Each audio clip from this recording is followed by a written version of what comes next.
ভারত কথার আগের পর্বে আপনাদের দেখিয়েছিলাম জয়প্রকাশ নারায়ণ কিভাবে ইন্দিরা বিরোধী আন্দোলনের মুখ হয়ে উঠেছিলেন। 1942 সালে যে জয়প্রকাশ নারায়ণ ভারত ছাড়ো আন্দোলনে ব্রিটিশদের বিরুদ্ধে গর্জে উঠেছিলেন, এবার সেই তিনি আন্দোলনে নেমেছিলেন ইন্দিরার বিরুদ্ধে। কিন্তু যে ইন্দিরা গান্ধী 71-এর যুদ্ধে প্রথমে পাকিস্তানকে পরাজিত করেছিলেন, তারপর ভোট যুদ্ধে গরিবি হটাও স্লোগানকে হাতিয়ার করে বিরোধী শিবিরকে একেবারে কুপোকাত করে দিয়েছিলেন, সেই তাঁরই বিরুদ্ধে এত কম সময়ে এত বড় অসন্তোষ তৈরি হলো কি করে? 1972 সালে মধ্যপ্রদেশ, মহারাষ্ট্র, রাজস্থান, গুজরাট ও কর্ণাটকে বিধানসভা ভোট হওয়ার কথা ছিল। কিন্তু হঠাৎই বিহার, পাঞ্জাব ও হরিয়ানায় বিধানসভার মেয়াদ শেষ হওয়ার আগেই সরকার ভেঙে দেন ইন্দিরা গান্ধী। এই সবকটা রাজ্যে একই সঙ্গে বিধানসভা নির্বাচনের দিন ঘোষণা করা হয়। ভোটে জয়ী হয় ইন্দিরা গান্ধীর নেতৃত্বাধীন কংগ্রেস। 1972 সালে সেই ভোটে একমাত্র তামিলনাড়ু ছাড়া বাকি সব রাজ্যেই কংগ্রেসের দাপট ছিল। কিন্তু জনপ্রিয়তার শীর্ষে থাকাকালীনই সুপ্রিম কোর্টে বড় সড় ধাক্কা খান ইন্দিরা গান্ধী। তার দুটো সিদ্ধান্তের ওপর স্থগিতাদেশ দেয় সুপ্রিম কোর্ট। 1, 14টি ব্যক্তি মালিকানাধীন ব্যাংককে সরকারের হাতে নেয়া। 2, রাজাদের জন্য নির্দিষ্ট সরকারি পেনশন বা রাজন্য ভাতা বন্ধ করে দেয়া। ইন্দিরা গান্ধীর সরকারের এই দুটি সিদ্ধান্তকেই ত্রুটিযুক্ত আখ্যা দেয় সুপ্রিম কোর্ট। একের পর এক সাফল্যের মুখ দেখতে দেখতে ইন্দিরা গান্ধী তখন এমন একটা জায়গায় পৌঁছে গেছিলেন যে বিচার ব্যবস্থার দিক থেকে আসা এই জোড়া ধাক্কা তিনি মেনে নিতে পারেননি। আর তাই ক্ষুব্ধ ইন্দিরা তৎপর হয়ে ওঠেন সুপ্রিম কোর্টের ডানা ছাঁটতে, যার নিটফল সংবিধানের 24 এবং 25তম সংশোধন। 1971 সালের 5ই নভেম্বর 24তম সংবিধান সংশোধনী আনা হয়। এতে বলা হয় প্রয়োজনে সংবিধানের যে কোনো অংশ বদল করতে পারবে সংসদ। আর এর জেরে যদি সংবিধানের মূল ভাবনাতে বদল আসে তাতেও অসুবিধে নেই। অথচ এর মাত্র 3 বছর আগেই সুপ্রিম কোর্ট বিখ্যাত গোলকনাথ মামলার রায় বলেছিল, সংবিধানে যে মৌলিক অধিকার দেয়া হয়েছে তা পাল্টানোর কোনো অধিকার সংসদের নেই। 1972 সালের এপ্রিল মাসে 25তম সংবিধান সংশোধনী আনা হয়। এর মাধ্যমে ব্যাংক জাতীয়করণ এবং প্রিভি পার্সের মতো মামলা, অর্থাৎ সরকার যেখানে হেরে গেছিল সেই সব নির্দেশ পাল্টে দেয়া হয়। ইন্দিরা সরকারের এই সিদ্ধান্তকে ফের সুপ্রিম কোর্টে চ্যালেঞ্জ করা হয়। এটাই ছিল বিখ্যাত কেশবানন্দ ভারতী মামলা। অনেকে বলেন জরুরি অবস্থার বীজ বপন হয়েছিল এইখান থেকে।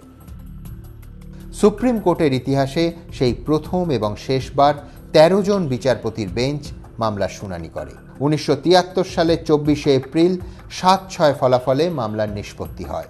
রায় বলা হয়, সংসদের হাতে সংবিধানের রদবদলের সীমাহীন ক্ষমতা নেই। সংবিধানের মূল ভাবনা কোনোভাবেই পাল্টানো যাবে না। সুপ্রিম কোর্টের এই ঐতিহাসিক রায়ের ফলে সংবিধানে বড় সড় পরিবর্তন করার ইন্দিরা গান্ধীর যে চেষ্টা তা মুখ থুবড়ে পড়ে। আর চিরকালের জন্য ইতিহাসের পাতায় ঠাঁই করে নেয়া এই কেশবানন্দ ভারতী মামলায় সুপ্রিম কোর্ট ঠিক কী বলেছিল তা জানতে আমরা এবার সরাসরি কথা বলবো সংবিধান বিশেষজ্ঞ জয়ন্ত মিত্রর সঙ্গে। ব্যারিস্টার মিত্র, এই যুগান্তকারী রায়ে সুপ্রিম কোর্টের ঠিক কী নির্দেশ ছিল? কেশবানন্দ ভারতীর কেসের গুরুত্ব হচ্ছে যে ওই কেসটাই ভারতবর্ষের জনতার মৌলিক অধিকার রক্ষার এটা বাইবেল বলতে পারেন। সুপ্রিম কোর্ট বলল যে মৌলিক অধিকার খর্ব করবার ক্ষমতা পার্লামেন্টের নেই। এটা দেওয়া হয়েছে জনগণকে এবং জনগণ সেটাকে রিটেন করবে। সুতরাং যদি কোনো আইন হয় যেগুলো মৌলিক অধিকারের পরিপন্থী, তাহলে সেই আইনকে সাস্টেন করা যাবে না। সুপ্রিম কোর্টের এই ঐতিহাসিক রায়ের পর যে প্রশ্নটা বড় হয়ে দাঁড়িয়েছিল তা হলো, এবার ইন্দিরা গান্ধী কি করবেন? সরকার তাঁর, সংসদের নিরঙ্কুশ সংখ্যাগরিষ্ঠতা তাঁর। নিন্দুকরা বলতো রাষ্ট্রপতি ভিভি গিরিও তাঁরই, কারণ ভিভি গিরিকে রাষ্ট্রপতির চেয়ার পর্যন্ত পৌঁছে দেওয়ার ক্ষেত্রে মূল ভূমিকা নিয়েছিলেন ইন্দিরাই। কিন্তু বিচার ব্যবস্থা তাঁর ছিল না। সুপ্রিম কোর্টকে কোনোভাবেই তিনি নিয়ন্ত্রণ করতে পারছিলেন না। ইন্দিরার সমালোচকরা বলেন, এই অবস্থায় ইন্দিরা চাইছিলেন সর্বোচ্চ আদালতের ওপরও নিজের কর্তৃত্ব স্থাপন করতে। সোজা কথায় বললে তিনি যেটা চাইছিলেন সেটা হলো কমিটেড জুডিশিয়ারি, অর্থাৎ যে বিচার ব্যবস্থা হবে সরকারের অনুগত। সুপ্রিম কোর্টের প্রধান বিচারপতি এস.এম. সিকরি কেশবানন্দ ভারতী মামলার রায় দেওয়ার একদিন পরই অবসর নেন। প্রথা অনুযায়ী সিনিয়রিটি মেনে তারপর বিচারপতি জে.এম. শেলটের সেই পদে বসার কথা ছিল, কিন্তু এমনটা হলো না। প্রধান বিচারপতি হলেন জাস্টিস এন রায়, তাও আবার 3 জন সিনিয়র বিচারপতিকে টপকে, অর্থাৎ সুপারসিড করে। কেশবানন্দ ভারতী, প্রিভি পার্স বা ব্যাংক জাতীয়করণের মতো সমস্ত মামলায় সরকারের পক্ষেই রায় দিয়েছিলেন বিচারপতি এন রায়, আর সিনিয়রদের টপকে ইন্দিরা গান্ধী সেই তাঁকেই প্রধান বিচারপতি করার সিদ্ধান্তের প্রতিবাদে সুপ্রিম কোর্টের তিন জন সিনিয়র বিচারপতি ইস্তফা দেন।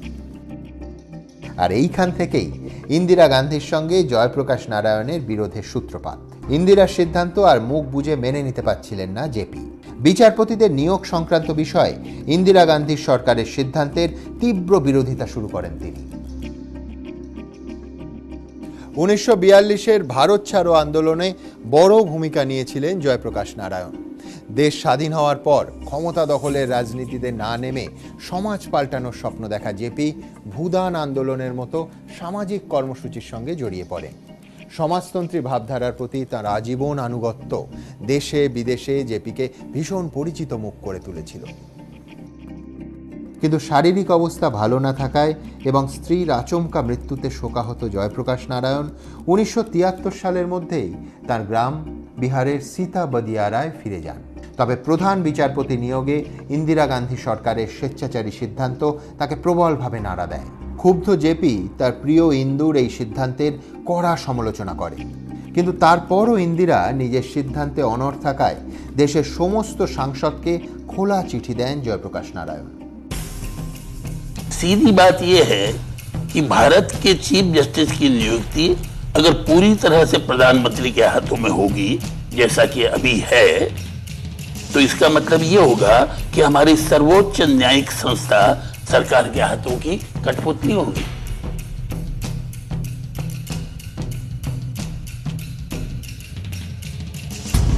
এদিকে ইন্দিরা গান্ধী যখন আইন কানুন, বিচারপতি নিয়োগ এই সমস্ত নিয়ে ব্যস্ত ছিলেন, তখন দিনে দিনে দেশের আর্থিক পরিস্থিতি খারাপ থেকে খারাপতর হচ্ছিল। 1973 সালে মূল্যবৃদ্ধি সূচক 1 লাফে 23% বেড়ে যায়, আর পরের বছর 100 টাকার জিনিসের দাম বেড়ে দাঁড়ায় 130 টাকা। আর ঠিক এই সময় গুজরাটে শুরু হয় নবনির্মাণ আন্দোলন। গুজরাটে তখন কংগ্রেসের চিমন ভাই প্যাটেলের সরকার। আহমেদাবাদের এলডি ইঞ্জিনিয়ারিং কলেজের ছাত্ররা 1973 সালের 20 ডিসেম্বর মেস ফি বৃদ্ধির প্রতিবাদে ধর্মঘটের ডাক দেয়। আন্দোলনের মাত্রা ক্রমশ বাড়তে থাকে। ছাত্রদের এই আন্দোলনকে গুজরাটের বহু এলাকার সাধারণ মানুষ সরাসরি সমর্থন করতে শুরু করে। 25 তারিখ ছিল গুজরাট বন্ধ। আন্দোলনকারীদের ওপর গুলি চালানো হয়। পরিস্থিতি নিয়ন্ত্রণে আনতে ডাকা হয় সেনাবাহিনীকে, কিন্তু শেষ পর্যন্ত জয়ী হয় ছাত্ররাই। চিমন ভাই প্যাটেলকে মুখ্যমন্ত্রীর পদ থেকে ইস্তফা দিতে হয়, ভেঙে দেওয়া হয় বিধানসভা। যদিও তার আগে প্রাণ হারান শতাধিক মানুষ। আহতের সংখ্যা ছিল প্রায় 3000। গ্রেফতার করা হয় প্রায় 8000 মানুষকে। এই আন্দোলনে জয়প্রকাশ নারায়ণের কোনো প্রত্যক্ষ ভূমিকা না থাকলেও ছাত্রদের এই আন্দোলন এবং তার জেরে মুখ্যমন্ত্রীর পদত্যাগ জেপিকে গভীরভাবে প্রভাবিত করে। নিজের লেখা এভরিম্যানসে তার উল্লেখও করেছিলেন তিনি। मैं इस नतीजे पर पहुंचा हूं कि जनता को अपनी किस्मत का विधाता खुद बनना होगा, लेकिन ये होगा कैसे? लोगों को सक्रिय कैसे किया जाए, ये सबसे बड़ा सवाल था मेरे सामने। फिर मैंने देखा कि गुजरात में आम जनता के सपोर्ट से छात्रों ने बड़ा राजनीतिक बदलाव कर डाला। मैं समझ गया कि आगे का रास्ता यही है।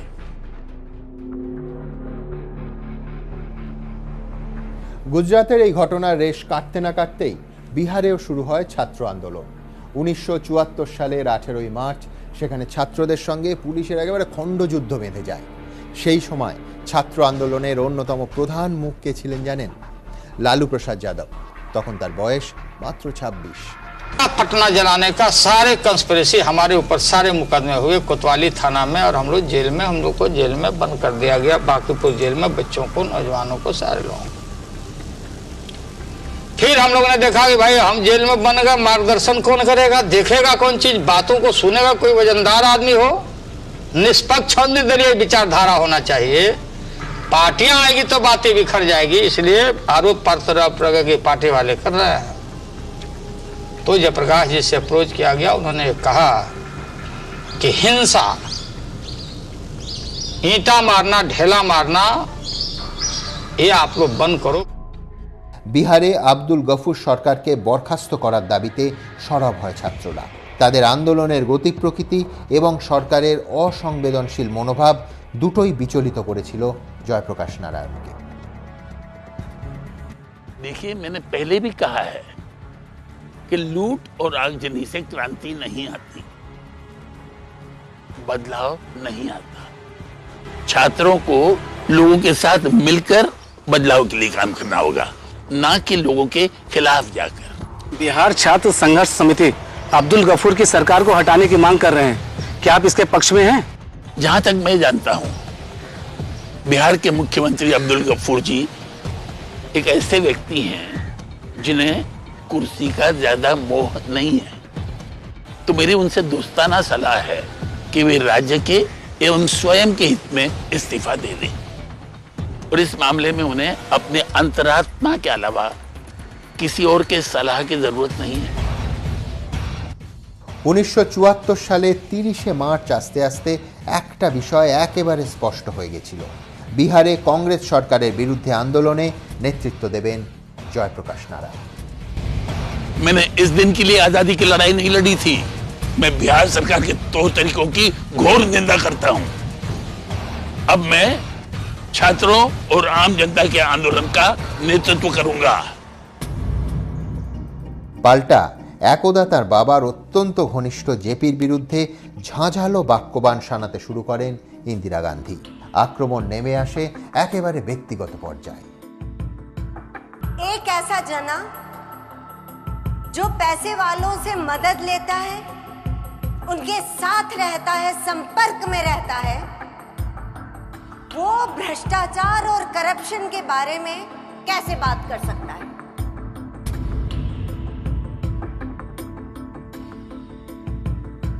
ক্ষমতার পরিবর্তন আনতে 1974 সালের 8ই এপ্রিল পাটনায় মুখ র্যালি অর্থাৎ সাইলেন্ট প্রোটেস্টের আয়োজন করেন জয়প্রকাশ নারায়ণ। প্রতিবাদের ভাষা ছিল নীরব, কিন্তু নীরবতার মধ্যেও যা ঝাঁজ ছিল তা দিল্লি অবধি পৌঁছানোর জন্য যথেষ্ট। 1974 সালের 5ই জুন পাটনায় ঐতিহাসিক সমাবেশ থেকে সম্পূর্ণ ক্রান্তির ডাক দেন জয়প্রকাশ নারায়ণ। লালু প্রসাদ যাদব তখন তরুণ তুর্কি। জেপির আন্দোলন তাদের রাজনীতিকে পথ দেখিয়েছিল। कि अब बिगुल बजा तो जाग उठी तरुणाई है, और तिलक लगाने तुम्हें जवानों क्रांति द्वार पर आई। জয়প্রকাশ নারায়ণের সম্পূর্ণ ক্রান্তির ডাক কংগ্রেসের বিরুদ্ধে আন্দোলনকে আরও জোরালো করে তোলে। এরই মধ্যে নিজেদের দাবি দাওয়া আদায়ে দেশ জুড়ে পরিষেবা বন্ধের হুঁশিয়ারি দেন রেলকর্মীরা। এদের নেতা ছিলেন জর্জ ফার্নান্ডেজ, যিনি পরবর্তীকালে অটল বিহারী বাজপেয়ী মন্ত্রিসভার প্রতিরক্ষা মন্ত্রী হন। 1974 সালের 2রা মে থেকে ধর্মঘট শুরু করেন রেলকর্মীরা। পাল্টা কড়া অবস্থান নেয় কেন্দ্রীয় সরকার। 50,000 রেলকর্মীকে গ্রেফতার করা হয়। ধর্মঘটীদের পরিবার পরিজনকে রেল কোয়ার্টার্স থেকে বের পর্যন্ত করে দেওয়া হয়। শিল্পক্ষেত্রের একটা শ্রমিক সরকার সমস্যাকে প্রায় গৃহযুদ্ধে পরিণত করে ফেলে ইন্দিরা গান্ধীর সরকার। 1974 সালের 23রা মে আনন্দবাজার পত্রিকার প্রথম পাতায় জায়গা করে নিয়েছিল সেই খবর। হেডলাইন হয়েছিল ফার্নান্ডেজ সহ 700 গ্রেফতার, পুলিশ হেফাজতে একজন মৃত, বিক্ষোভ ধর্মঘট। 1974 সালের 1 নভেম্বর দিনটা ছিল ভীষণ গুরুত্বপূর্ণ। ভারতীয় রাজনীতিতে সম্মুখ সমরে অবতীর্ণ দুই চরিত্র সেদিন বৈঠকে বসেছিলেন, ইন্দিরা গান্ধী এবং জয়প্রকাশ নারায়ণ। দুজনকে একটা সমঝোতার জায়গায় আনার জন্য এই বৈঠকের আয়োজন করা হয়, কিন্তু সেখানেও একটা কাঁটা ছিল। ইন্দিরা গান্ধীর ঘনিষ্ঠ বন্ধু পুপুল জয়কারের মতে জেপি ইন্দিরার সঙ্গে একা কথা বলতে চেয়েছিলেন, কিন্তু প্রধানমন্ত্রীর বাসভবনে পৌঁছে তিনি দেখলেন সেখানে জগজীবন রাম এবং ওয়াইবি চৌহান উপস্থিত রয়েছেন। इंदु, अगर तुम चाहती हो कि ये जन आंदोलन खत्म हो तो बिहार की अब्दुल गफूर सरकार को बर्खास्त करो, वहां की विधानसभा को भंग करो और वहां आम चुनावों की घोषणा करो। ইন্দিরা গান্ধীর সামনে বিহারের আব্দুল গফুর সরকারকে সরিয়ে দেয়া থেকে শুরু করে শিক্ষাক্ষেত্র এবং নির্বাচনী প্রক্রিয়া সংস্কার আনার মতো 9টি দাবি পেশ করেন জয়প্রকাশ নারায়ণ। প্রত্যাশিতভাবেই তাকে কোনো আশ্বাসই দেননি ইন্দিরা। জেপি এবং ইন্দিরার এই সাক্ষাৎ পর্ব শেষ হয় বেশ তিক্ততার মধ্যে দিয়ে।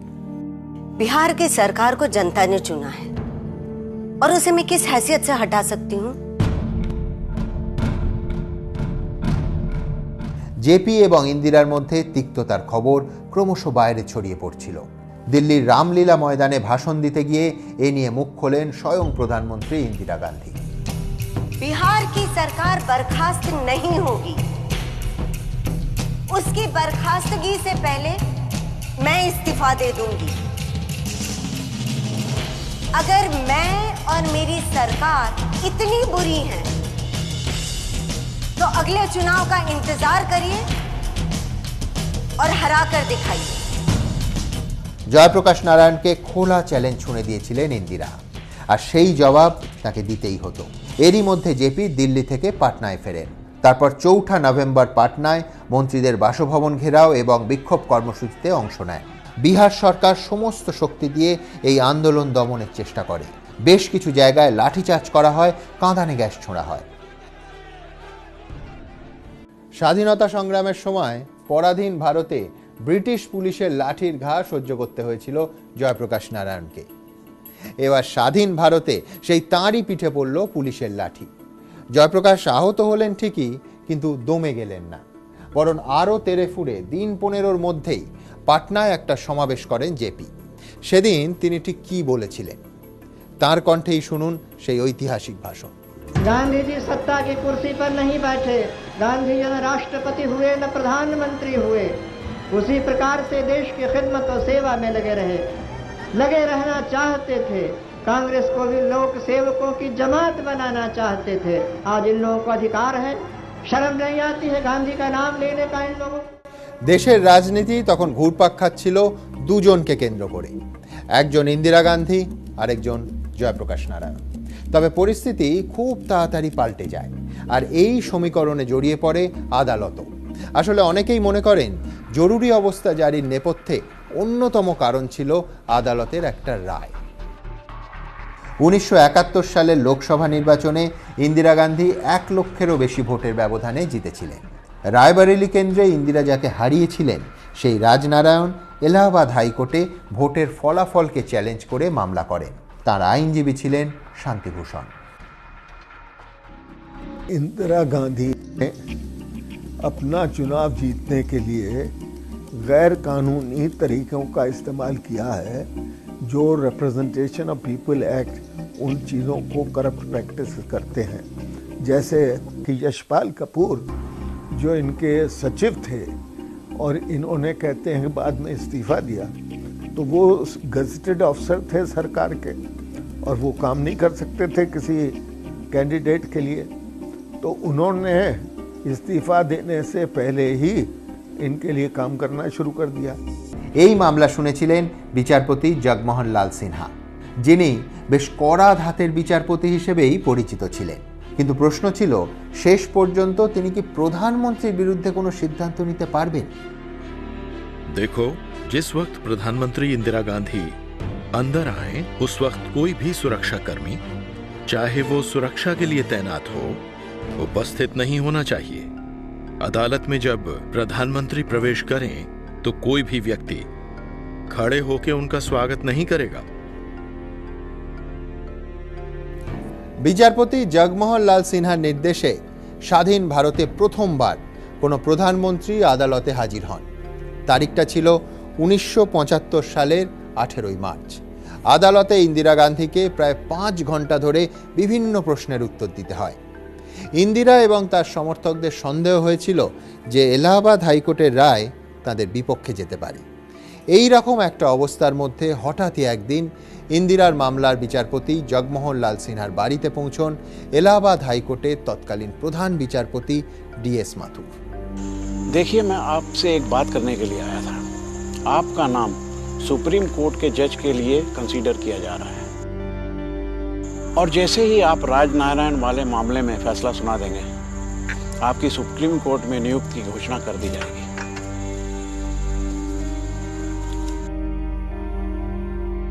বিচারপতি জগমোহন লাল সিনহার বাড়িতে প্রধান বিচারপতি DS মাথুরের এই আচমকা পৌঁছে যাওয়াটা কি নেহাতি সৌজন্য সাক্ষাৎ ছিল? অনেকে বলেন এমনটা একেবারেই নয়। আর সেই বিষয়ে জানতে আমরা এবার সরাসরি কথা বলে নেব বিদ্যাসাগর বিশ্ববিদ্যালয়ের প্রাক্তন উপাচার্য ইতিহাসবিদ রঞ্জন চক্রবর্তীর সঙ্গে। রঞ্জনবাবু, ইন্দিরা গান্ধীর সঙ্গে এলাহাবাদ হাইকোর্টের প্রধান বিচারপতির যোগসূত্রটা ঠিক কী ছিল? এটা মনে করা হয় যে এই ভদ্রলোক, এই প্রধান বিচারপতি DS মাথুর, তিনি এই বিচারপতিকে প্রভাবিত করতে গিয়েছিলেন। এ নিয়ে অনেক লেখালেখি হয়েছে, সংবাদ মাধ্যমে বিভিন্নভাবে এটা প্রচার হয়েছে। এই ভদ্রলোক ছিলেন, এই বিচারপতি DS মাথুর, তিনি ছিলেন ইন্দিরা গান্ধীর ব্যক্তিগত চিকিৎসক ডক্টর KP মাথুরের নিকট আত্মীয়। সম্ভবত এটাই যোগসূত্র এই DS মাথুর প্রধান বিচারপতির সাথে ইন্দিরা গান্ধীর, এবং উনি সম্ভবত প্রভাবিত করার চেষ্টা করেছিলেন। কিন্তু এই বিচারপতি জগমোহন লাল সিনহা উনি এই কথার কোনো উত্তর দেননি। উনি বুদ্ধিমত্তার সাথে একে এড়িয়ে গেছিলেন। গোটা দেশ জুড়ে তখন একটাই আলোচনা, ইন্দিরা গান্ধীর মামলার রায় কি হবে। এরই মধ্যে বিচারপতি সিনহার এজলাসে শুনানি শেষ হয়, তবে তখনই কোনো রায় ঘোষণা করা হয়নি। 1975 সালের 12ই জুন রায় ঘোষণার দিন নির্ধারিত হয়।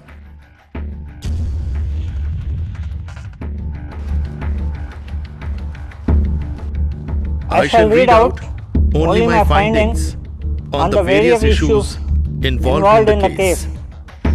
The petition is allowed.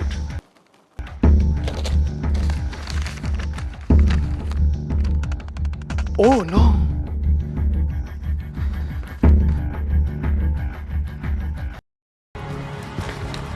Madam, they have unseated you. 6 साल के लिए आपके चुनाव लड़ने पर प्रतिबंध लगा दिया गया है।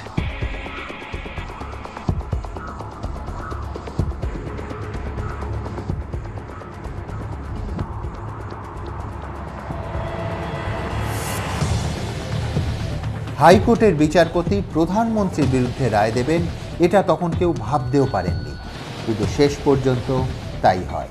রায়বরেলি থেকে ইন্দিরা গান্ধীর জয়কে অবৈধ বলে রায় দেন এলাহাবাদ হাইকোর্টের বিচারপতি জগমোহন লাল সিনহা। आज का दिन बड़ा खराब है। टीपी धर का भी देहांत हो गया। मुझे लगता है मैं इस्तीफा दे ही दूं। नहीं, इसके बारे में सोचते हैं। हड़बड़ी में कोई भी फैसला मत कीजिए आप। देखिए, अभी ये खबर आ रही है, शायद जस्टिस सिन्हा ने अपने फैसले पर 20 दिन के लिए स्टे दे दिया है और सुप्रीम कोर्ट में अपील दायर करने के लिए 20 दिन का वक्त काफी होगा। मैं फिर भी कंफर्म कर लेता हूं। इसमें एक काम और भी कर सकते हैं कि अगर आप चाहें तो थोड़े समय के लिए, जब तक ये सुप्रीम कोर्ट में ये अपील का मामला निपट नहीं जाता है, आप कांग्रेस अध्यक्ष की कुर्सी संभाल लीजिए। मैं प्रधानमंत्री की कुर्सी संभाल लूंगा और जैसे ही सुप्रीम कोर्ट में ये मामला सुलझ जाता है, फिर से आप प्रधानमंत्री कुर्सी संभाल लीजिएगा। এই আলোচনার মাঝেই মারুতি কারখানা থেকে সোজা প্রধানমন্ত্রীর বাসভবনে পৌঁছন সঞ্জয় গান্ধী। आइए बात करनी है 2 मिनट। मैं भी आती हूं।